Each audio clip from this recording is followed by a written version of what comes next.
Руската Федерација по втор пат за последните 4 години, поради неисплатени долгови, ги запре вентилите за природен газ кон Украина.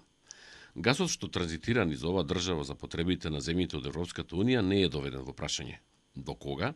Не се знае, особено што во слична ситуација пред 4 години Украина соочена со престојната зима земала природен газ наменет за Европската Унија.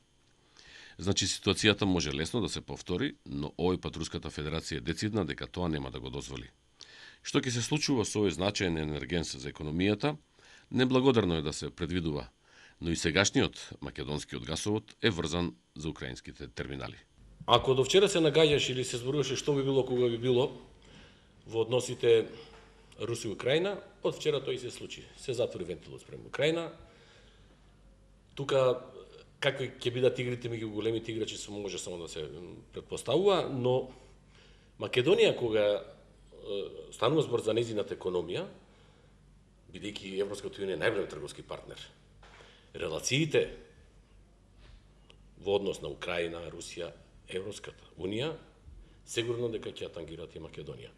Имаме ли ние како македонско стопанство некаква стратегија? Дали е разговарано на оваа тема? Што би било кога би било, а еве тоа се случи? Па ја мислам дека стравувањата околу снабдувањето со енергенси во Европа се објективни. Првенствено заради тоа што она најцрно сценарио од кое се плашеа сите, дека тие недоречени работи кои се наоѓаат на релација Украина-Русија може да ескалира до ниво на економска војна, отидоа предалеку. Сега веќе не се говори нити за економска војна, него повеќе се говори за реална војна. Двете држави се наоѓаат во сериозна тешка политичка криза, која ескалираше со затварање на токовите на газ, на природен газ низ Украина, а знаете сами дека 3 големи тока поминуваат низ територијата на Украина. Она што е за нас посебно битно е дека Македонија во изминативе години значаен дел од своите планови за енергетско снабдување го базираше на стратегијата на користење на природен газ, што е сосема легитимно, заради тоа што една Германија од европските држави тоа го прави.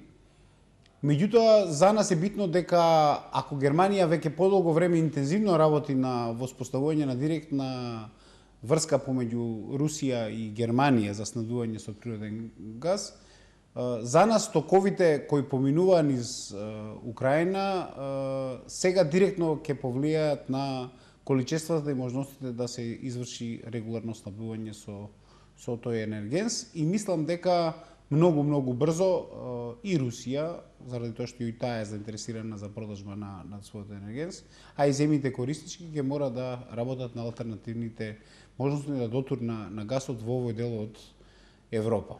Официјалните изјави на Русија се дека Европската Унија, земјите на Европската Унија не се загрозени со овој потек, иако малку е заверување дека ако дојде зима дека нема Украина да користи дел од тие природни токови од природниот газ. Видите, може ли да се заострат тие релации? Сериозни се договорите кои државите ги имаат подпишано меѓу себе. И мислам дека Русија полага многу верба во тоа дека Украина ќе ги испочитува преземените обврски према Русија, со обзир на тоа дека нејзиниот долг е значаен во овој момент и не може многу да манипулира со својата позиција. Меѓутоа, од друга страна, понатамошното ескалирање на војниот конфликт, ако прерасне во крвопролевање од поголеми димензии, може да предизвика и големо пореметување на економските токови, така да јас не би бил толку релаксиран во делот на вербата дека Украина ќе ги спроведе до крај своите превземени обврски по однос на меѓународните договори за транзит на рускиот газ низ своја територија. И втората работа, промената на условно кажано управувањето политичко со полуостровот Крим, го менува вкупната политичка позиција и местоположбата на руска територија, односно проруска територија во Црноморскиот слив. Јас очекувам дека многу брзо можеме да очекуваме дека некои од токовите на рускиот газ преку Крим ќе дојдат на европско на европско тло. Да се задржиме уште малку на оваа тема. Ова криза во Украина покажува дека Европската унија и Европа како континент многу е енергетски зависна. Во секој случај и е свртена кон Русија. Да, тоа е нешто што не може да се избегне.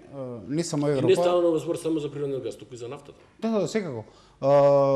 Европа со оваа економска состојба во која се наоѓа, со потребата за забрзан економски раст, за да ги стигне останатите економии, и со потребата да се одговори со прилично ефтин енергенс за да може производството да биде соодветно, мислам дека станува се позависна и позависна од изворите на енергија од Русија. Меѓутоа тоа не е состојбата само со Европа. Јас мислам дека потпишувањето на договорот помеѓу Кина и Русија е подеднакво силно ќе повлие на и е директно под влијание на достапноста на ефтините извори на енергија. Значи класичните извори на енергија стануваат се по-проблематични заради војните жаришта на Блискиот Исток. Веќе подолго време Иран и Ирак се блокирани како производители да остварат својот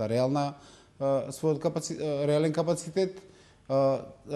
Гледаме сега дека и некои нови наоѓалишта стануваат проблематични заради зголемувањето на активностите на терористичките организации, особено во оние најбогати држави каде што такви енергенси беа најдени, така да мислам дека целокупниот овој галиматијас на снабдување со енергија драматично ќе повлие на вкупните економски токови во светот генерално, особено Европа и Блискиот Исток и Африка. Да.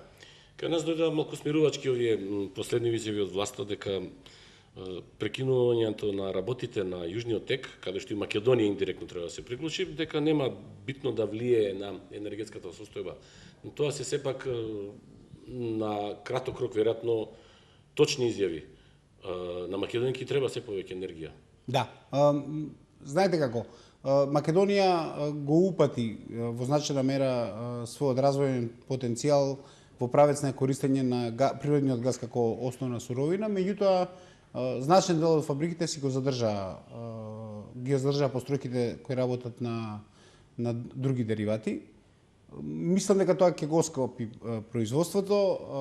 За нас ќе биде тогаш од двојно поголема важност проодноста на пристаништата преку кои се снабдуваме и мислам особено пристаништето во Солун.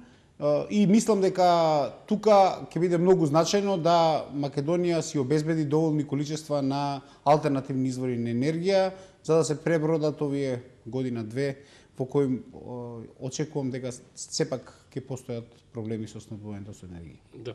На почетокот на разговорот спомнавме дека во играта на овие големи играчи малите економии обично претрпуваат или се нарекуваат како колатерална штета.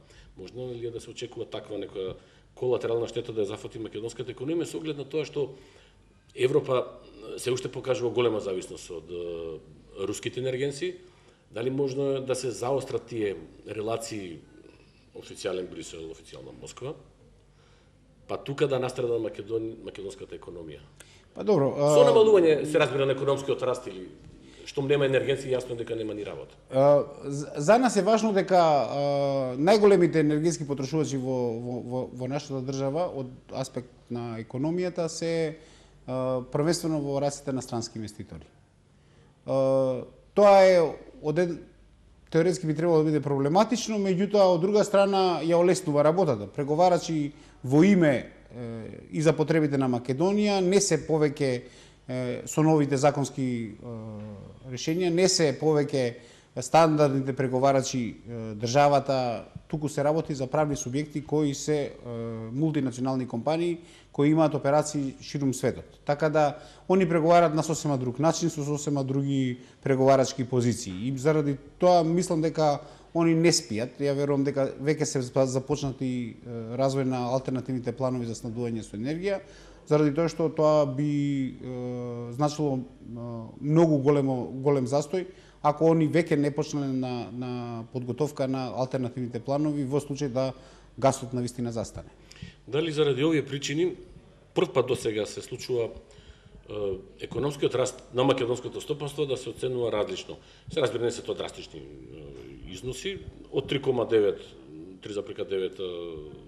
економски раст предвидува Народната банка на Македонија, владата 3,7 или така нешто. Светска банка и Меѓународниот монетарен фонд исто така имат различни проценти за економскиот раст. Добро.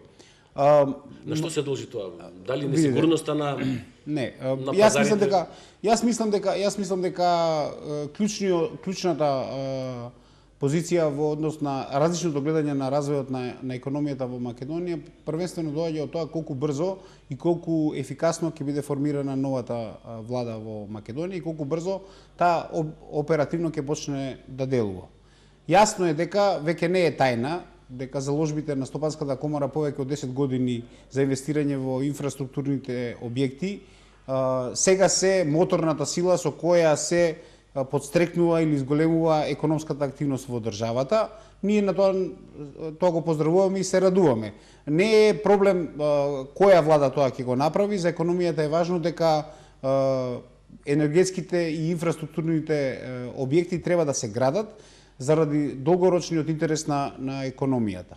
Оно што посебно би сакале да потенцираме е дека во делот на градежништвото, особено во реализацијата на крупните инфраструктурни објекти, не треба да се запостави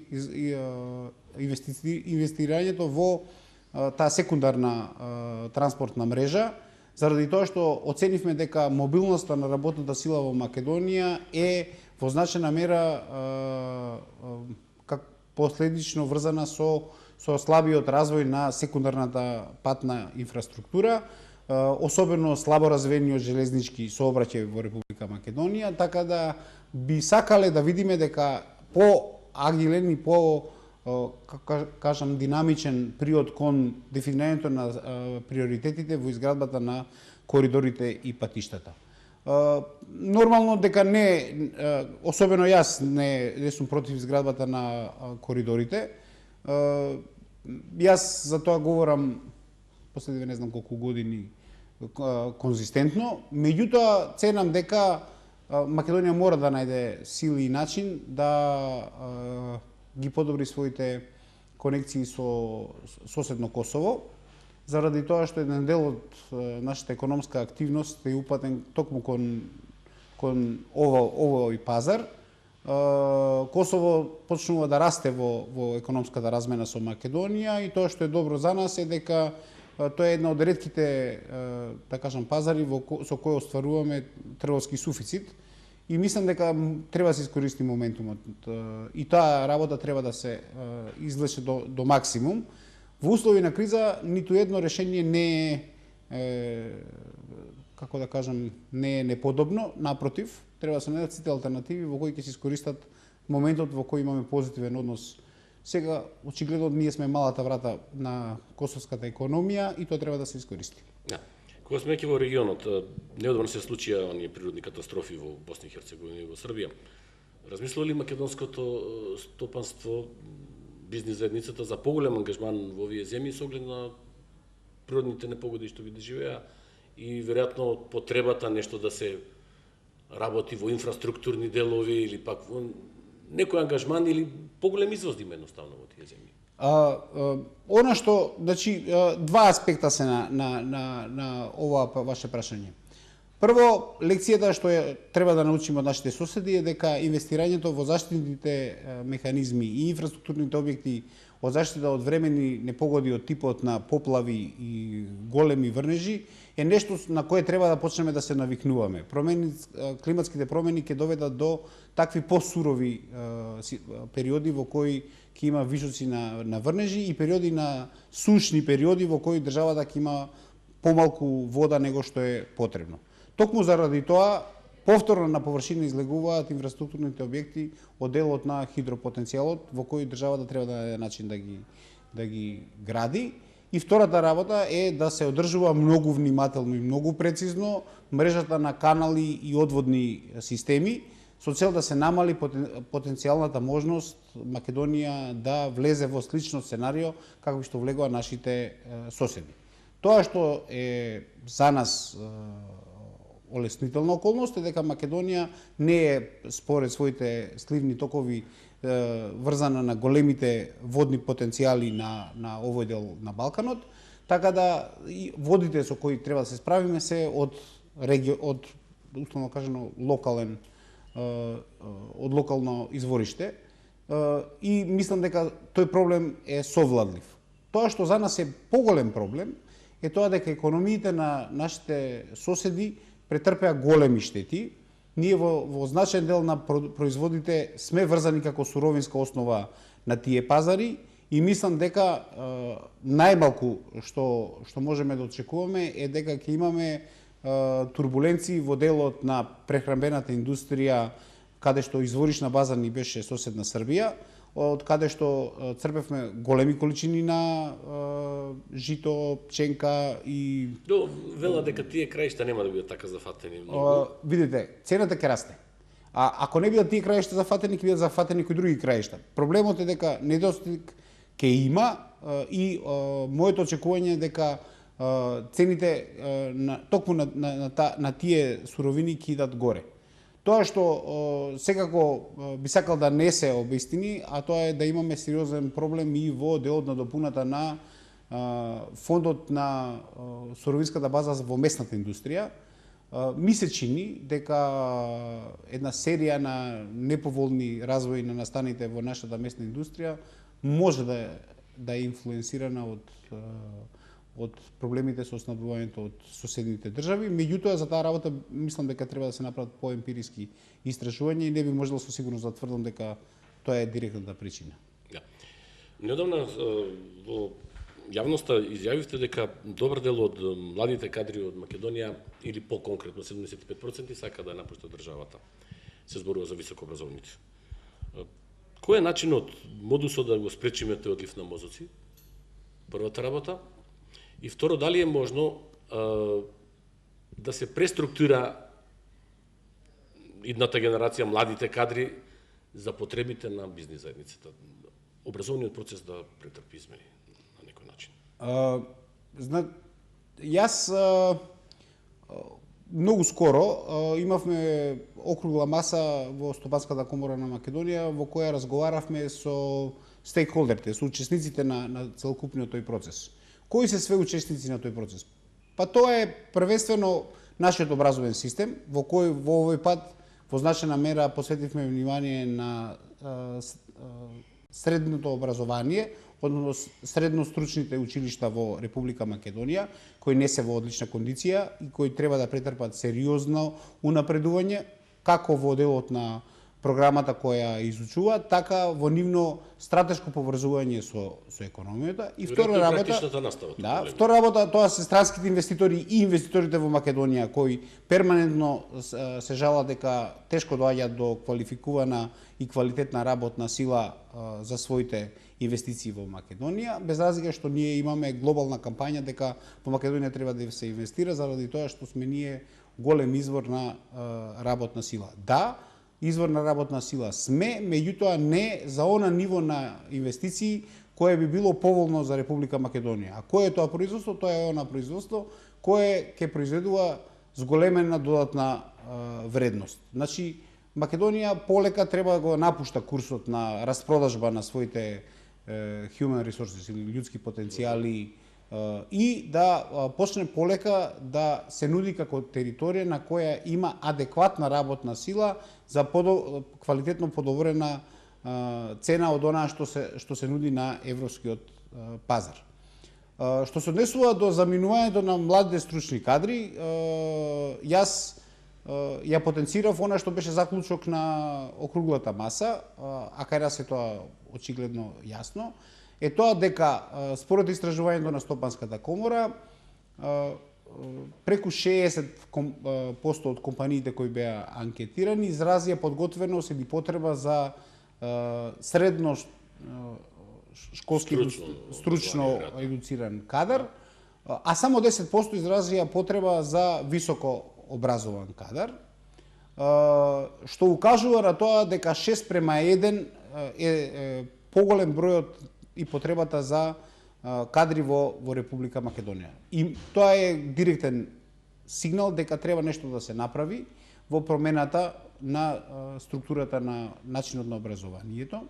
Цениме дека Македонија произведува идеален кадар за заминување од државата, заради тоа што го образува до ниво на високо образован кадар, многу често до ниво на постдипломски студии и како таков заминува веднаш на многу блиску некаде во Европа, на пазарите во Америка, Канада, Австралија, така да нашиот кадар многу лесно се вклопува на тие пазари и цениме дека ваквата тврда заложба да се произведува највисоко едуциран кадар во време кога развиваме базична индустрија или пробуваме да привлечеме странски инвеститори кои не бараат високо образован кадар, е контрапродуктивен.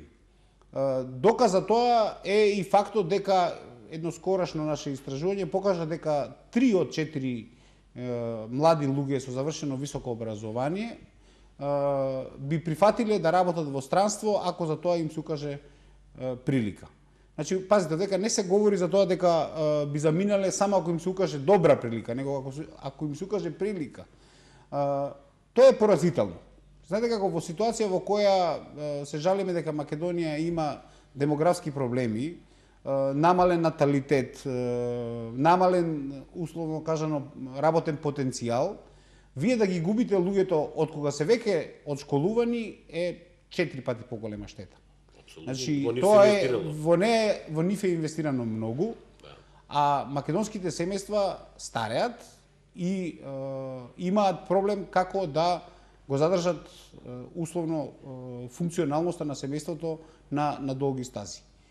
Мислам дека би било погубно ако Македонија не направи напор да ги задржи млади стручни кадри. Но сега имаме една апсурдна ситуација, само момент. Ако се погледнат бројките на Бирото за вработување, Агенцијата за вработување, ќе произлезе дека ние се уште имаме високи 28% невработени. Но ако се земе структурата на тие лица, што имаат завршено, не е лошо да се призна и тука дека ние преку 40% се со основно образование од тие што бараат работа. Видете, првенствено е стратегијата. Значи, што е тоа за што ние сега говориме? Ние сега не говориме за нобеловци. Ние сега говориме за луѓе кои, значи основното образование во Македонија е обврзително и сега и средното е обврзително. Ние сега говориме за замена на тезите. Дали Македонија треба да форсира обавезно завршување на средношколско образование кое ќе ги наполни универзитетите или треба да произведуваме средношколско образован кадар со додатна година или две специјалистички студии кои би наликувале на нешто што порано беа висшите школи, кој ќе произведува високо образован или дообразован кадар за потребите на економијата. Тоа има две предности. Значи има и слабости, тоа е замената на образовниот систем, замената на курикулум, намалување на инсистирањето по секоја цена Македонија да има високо образован кадар, замена на методологијата на едукација, поврзување со економијата, поведувањето на практични дисциплини во образовниот кадар. Меѓутоа, многу значено, од она што излезе од дискусијата на округлата маса, е дека средните стручни училишта се наоѓаат во лоша кондиција. Нив треба да им се помогне многу, треба да им се помогне. Не произведуваат кадар, едноставно речено, за потребите. Треба да се упатат во правец да произведуваат кадар кој е соодветен на потребите на економијата која може да го акцептира.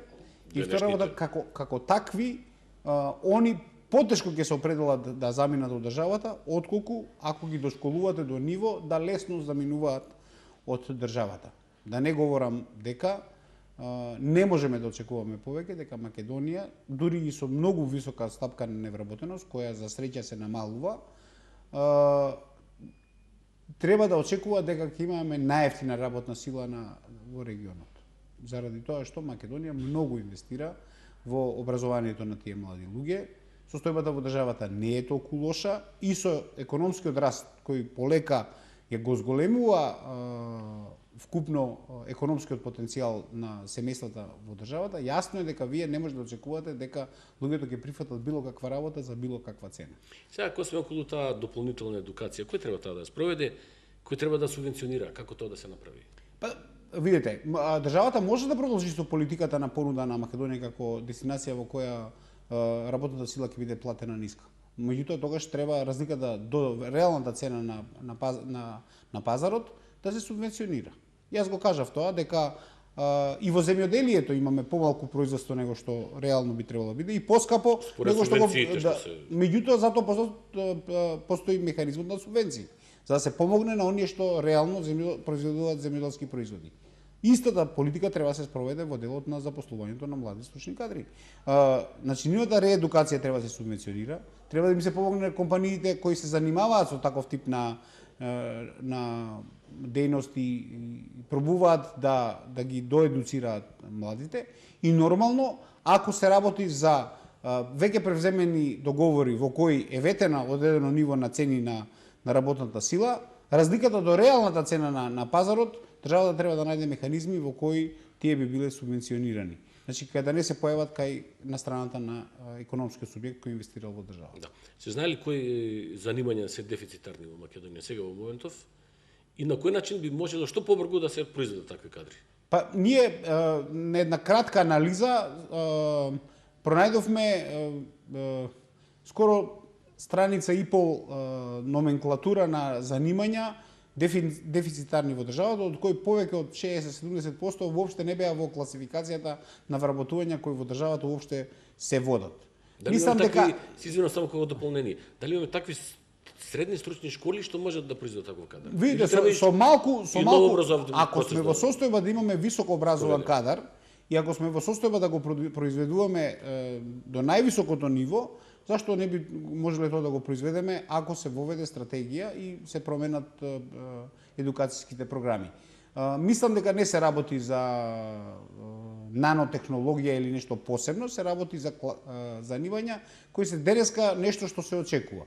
Тоа што како забелешка од најголем дел од соговорниците е дека политиката на напуштање на информатиката во образованието или намалувањето на фондот на часови за информатичко образование во средното образование иде на уштрб на некои други предмети, особено да кажеме некои кои не се директно врзани со производството, е нешто што треба веднаш да се напушти, заради тоа што од новата генерација на луѓе кои треба да преземат товарот на македонската економија се бара да бидат компјутерски писмени. Тоа значи дека на описменувањето за информатички технологии или информатички технологии плюс знаења од одредена дејност треба да му се посвети многу внимание заради тоа што од тие луѓе ќе се очекува да работат на софистицирана технологија која информатиката ја подразбира како своја основна алатка. И тоа е општа констатација и од тоа нема бегање.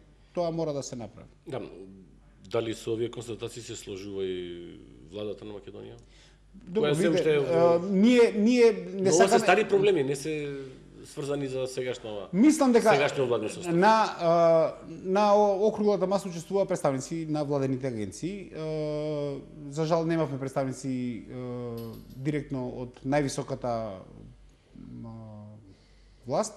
Меѓутоа од агенциите да, од агенцијата за запослување, од Министерството за вработување, сигурно Министерството за образование.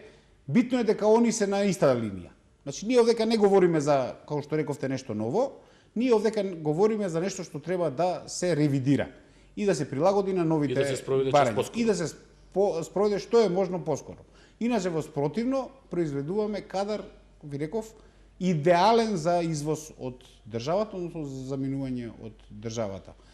Таквата политика ќе биде контрапродуктивна. Ние не очекуваме дека ова треба да биде сватена како атак на владата, него напротив, како повик да седнеме заедно и да погледаме што е тоа што треба да биде новата стратегија на изучување. Мислам дека таков ехо во надлежните министерства постои. Воопшто нема отпор во делот на тоа дека ние имаме забелешки, особено заради тоа што тоа е покриено и од Асоциацијата на странски инвеститори во Македонија, кои ова само го реконфирмираат го потврдуваат она што беше заклучено. Они се активно веќе вклучени. Беа споменати некои примери на почетоци на соработка помеѓу средно стручните училишта од делот на електротехничката струка, ЕВН и останатите производители кои имаат потреба. Силно беше изразена потребата за производство на стручни лица во делот на рударството, заради тоа што рударството зема се поголем и поголем замав. Во делот на машинските струки, каде што имаме големи инвестиции и каде што извозот е со значително поголема додадена вредност од оние манипулативните, како што е производството на лом производството во текстилот или производството на манипулативни производи со многу мала додадена вредност, која не треба да биде стратегија на долги стази за Република Македонија. Благодарам за разговорот. Благодарам вас.